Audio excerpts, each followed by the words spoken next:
Hello, and welcome to Tell Me About Your Book. My name is John Christian. My guest today is self-published author Eric Friedmann. He has written a memoir in the form of a trilogy based on the movies that has helped shape his life. Now that is truly unique. So stay tuned.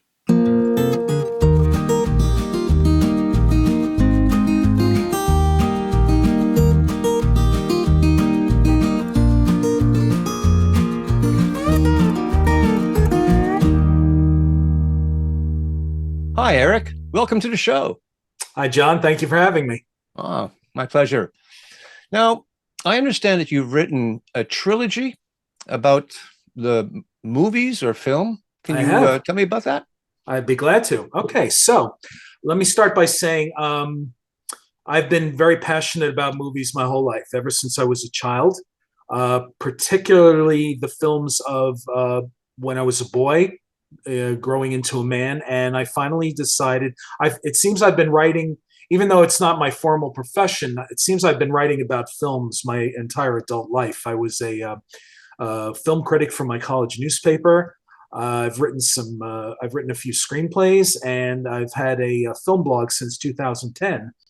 And finally, I decided to start writing about my passion in a different way than has been traditionally written about the movies. What I've written is a trilogy of books that they're personal memoirs, as told through the eyes of some of the most popular motion pictures of my generation. Generation X, I understand we're called. And so the first two of these books have been published already. The third one should be coming out at the beginning of next year. So allow me to share them with you. This first one, it's called it's Strictly Personal trilogy. If you've ever seen The Godfather, it's strictly business. I think you get the idea. So this first book is called It's Strictly Personal, a nostalgic movie memoir of 1975 to 1982. And this book starts out my life when I'm at the age of 8, and proceeds to go through some of the most popular films of the era from 75 through 82. Films like Jaws, Rocky, Star Wars, Close Encounters of the Third Kind, Saturday Night Fever, Grease, Superman, Alien, Raiders of the Lost Ark, E.T. But this is more than your traditional list of movies that you must see, things that have been written by, professional film journalists. What I've done here is I've really told a personal story of how movies guided me through, and even, helped to heal me through some of the more difficult periods of my childhood and boyhood, a parent's bitter divorce, trying to figure out where I belonged in my world as I grew up from elementary school kid into middle school and high school. And I always found that the movies were, I think I've always felt through the movies. I've always expressed my emotions through the movies. I don't know if that's incredibly strange or just makes me incredibly passionate about films, but it's how I always found that I could express myself in my own way. So that first book really starts off with a child and evolves into a boyhood and trying to figure out where I belong in this world. I see. It's very detailed about how I not only remember the movies themselves, but who I was at that time, who I might have had these experiences with. There's so many people out there there are many people who don't take the movies very seriously. They go, it's a Friday night, it's over, on to the next one. But there are those who I felt I could really speak to through this method, who take the movies to heart. I mean, there are those who could tell you, where they were when they first saw Star Wars in 1977, who they were with, how many times they went back to see it again. I mean, it's these kind of stories and inspirations that not only guided me through my own journey, but also enabled me to understand who I was hopefully speaking to when I wrote these books. So the second book in the trilogy is It's Still Strictly Personal, a continuing nostalgic movie memoir of 1983 through 1991. So now Eric Friedmann is no longer a little boy. He's in high school, and it's the 80s. This is a period of expansion, not only in movie making itself, but in how I'm perceiving movies. I'm a little older. I'm hopefully a little wiser, a little more mature, maybe. And I'm looking at films differently. This is the John Hughes period of the 1980s, when films like 16 Candles and The Breakfast Club and Ferris Bueller's Day Off have their release at about the time that I am graduating high school and starting college. And so in a way, I'm being raised by, two parents plus John Hughes. So I've got three parents for the time being. But as I'm getting older, I'm discovering the other side of cinema, the artistic side, the independent side. It's no longer just about the blockbusters. It's no longer just about who you're going to call, the Ghostbusters or the Terminator. I'm discovering filmmakers like David Lynch and David Lean, who even before I got to know and understand his legendary career through films like Lawrence of Arabia and Dr. Zhivago, I'm discovering A Passage to India, and my eyes are opening a little wider. I'm also discovering foreign cinema for the first time. Primarily, the first one that really hit home for me was Cinema Paradiso, and coincidentally, a story about a young boy's love for the movies growing up in post-World War II Italy, and continuing to make things personal.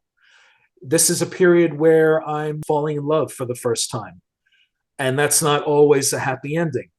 And again, I'm reliving these parts of my life through the movies. I'm recalling falling in love for the first time at the time when Harry Met Sally was released, and I'm relating that to my own experience. And I've even reflected on how I tried to learn from it. I don't know if I learned successfully. Love is just too complicated to have that simple an answer. But again, this is how I'm expressing my emotions, my memories, my feelings, my fears through the movies. And again, that either makes me very strange or very passionate. I don't know. I'll take either one. So the second book is a journey through most of the 1980s and into the 90s.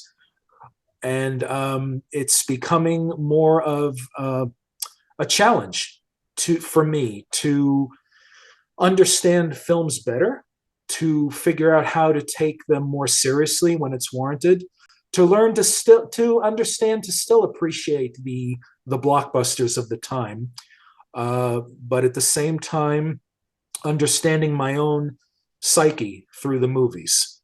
And again, not to overuse a word, keeping it personal. The third book, which is still currently in the publication process, should be out at the beginning of next year.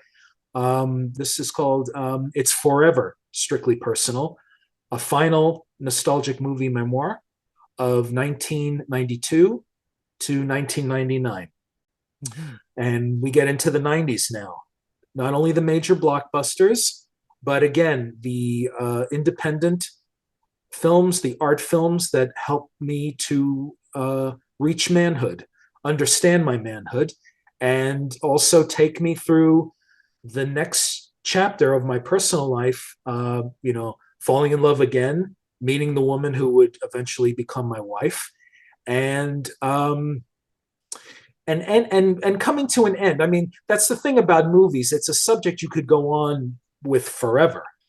But I end it at the end of the century, not only because it's a pretty good place to end. I mean, time and circumstance have a way of really dramatically changing, when one century evolves into another. But it was also a point in my life where um, routine started to settle in a little bit. And I think with routine of life, of work, of relationships, of love, for me, the movies became a little more routine also. They became a little easier to digest. They became a little easier to understand.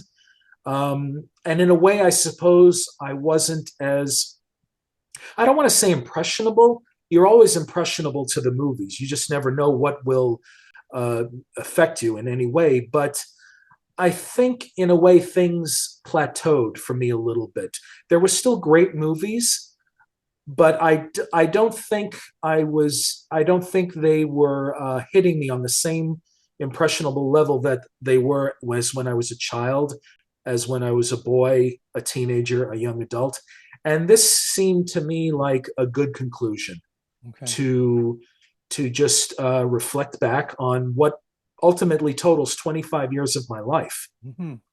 and try to understand not only who I am through the movies, who I will continue to be through the movies, but maybe even to try to understand where movies are headed. What kind of response have you had from people who read this very unique form of telling your memoirs? The response has been positive from those who have read it. I mean, most people who read it already have a passion of their own for the movies, but I think uh, my words have helped to maybe just click something else within them. Even this talk with you, you may have your own great memories of the first time you saw Jaws, and yet after the two of us talking together, who knows, something may spark in you that might something may trigger a memory you might not have considered for quite some time about who you were back in 1975. Oh, you yeah. know and this is what I mean, this is the nerve, we'll call it, that I think I've managed to touch in those who have read it and those Yeah. who enjoy the movies. I mean, if nothing else, the absolute minimum, I've hopefully inspired people just to want to relive and rewatch certain films and Yeah. perhaps consider them in a way that they never had before. Yeah. Well, speaking of Jaws, I was 18 and I rode my motorcycle from Montreal, where I was living at the time, Mm-hmm. down to Wildwood, New Jersey. And on the boardwalk, there was a movie theater there, and that's where I saw Jaws.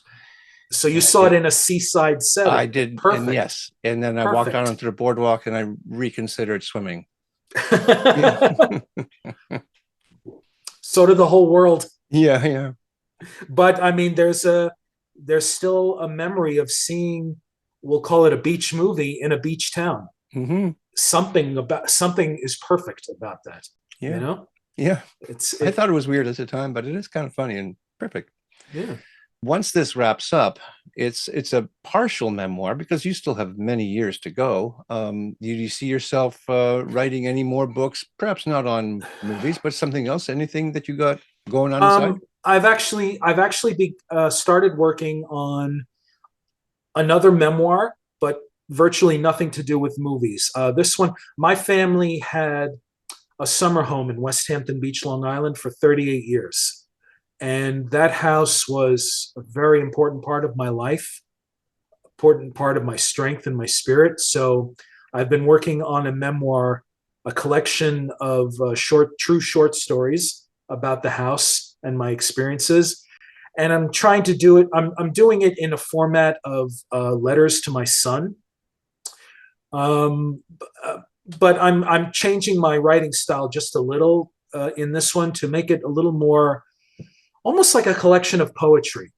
And I'm not a poet. I've never written poetry before, but I'm trying to approach my memories and experiences just a little different to make them a little more interesting and to try to draw people into a setting and a location that they obviously have not had firsthand experience. I mean, this is somebody else's house. So I'm trying to figure out a way to share this in a way that can be interesting and touching Mhm.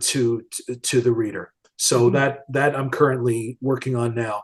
Good. And who knows? I have other ideas about writing about movies, but I think the strictly personal part, I think the strictly personal chapter of my movie life has been told well enough in 3 books. Okay. I don't want to commit overkill.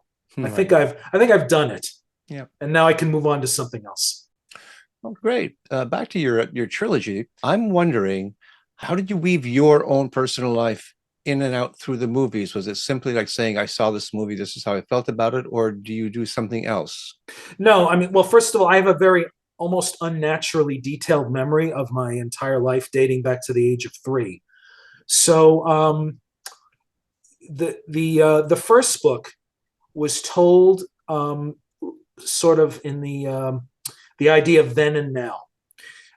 I would write about uh, my experience of seeing a movie in the past tense, how I felt, what I was thinking at the time. I mean, I wasn't just simply writing what the movie was about. I mean, I was, but not like a film journalist. I don't pretend to be a film journalist, so I didn't try to pretend to write like one. So, like in the first book, I was almost the entire trilogy is as if you're in a restaurant or a bar with me, and we're just having a conversation, and I'm telling you my story. Right. But the thing about the first book that made the writing unique was I was recalling the movies from a child's point of view, a child's memory. And then I would follow it up about how that movie made me feel today. You know, how I felt as a 10-year-old seeing Star Wars for the first time in 77 is very different about how I'd look at it today. The second and third book are not like that so much because as I've gotten older, I think my interpretation and feelings about the movies was pretty much dead on from when I first experienced it. So there was little to no change.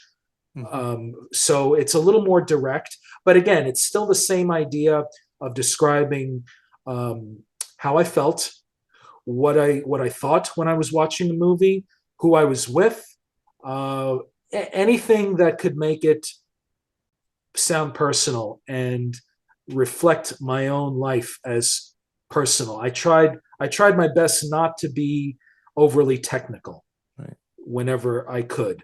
I mean, at the same time, technical enough so I could, you know, sound like I have some idea of what I'm talking about. Eric, this has been so much fun. To speak to you and to hear your passion, Thank you. that's not something I hear too often. So I really like it.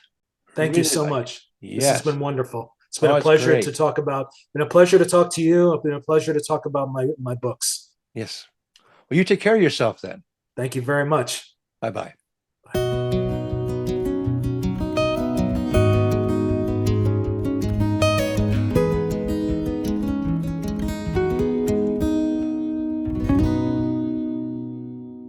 And that's our show for today. If you like what I do here on Tell Me About Your Book, then hit the like button and subscribe. Don't forget to ring that bell for future notifications. And if you are a self-published author, I would really like to speak with you.